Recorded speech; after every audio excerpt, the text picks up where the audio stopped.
И вот далее расскажем об еще одной профессии. Меня зовут Юрий Андреев. Я работаю в пожарной охране на должности мастера газодымозащитной службы. И нас, как считают, бойцами невидимого фронта.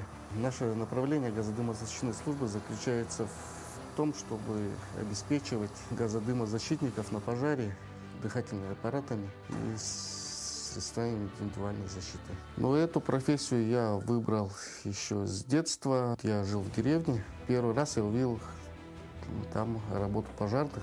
Меня это очень впечатлило, и я в будущем решил стать пожарным. В 2012 году я поступил в пожарно-спасательную академию города Железногорска Красноярского края.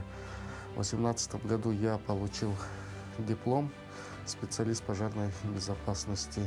Когда устроился в пожарную охрану, я начал с должности пожарного. В чем мне нравилась эта работа, это, во-первых, нравится очень помогать людям, оказывать помощь, и, соответственно, заниматься спасением, тушить пожары, изучать новую технику, оборудование. Ну и, соответственно, так получилось, что коллектив у нас тут очень сложился хороший, и для меня, как этот коллектив, как бы за это время стал почти как семья.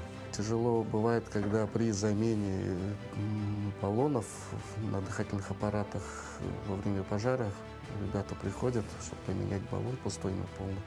Очень тяжело поменять, потому что это все заморожено, все во льду, и при этом тратится время на эту замену. Ну, в основном такой минус для меня в моем направлении.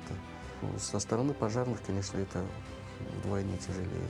Но мы не огорчаемся, мы делаем свою работу, выполняем задачи и не унываем. Что бы хотел пожелать школьникам, которые хотели поступать в пожарную охрану,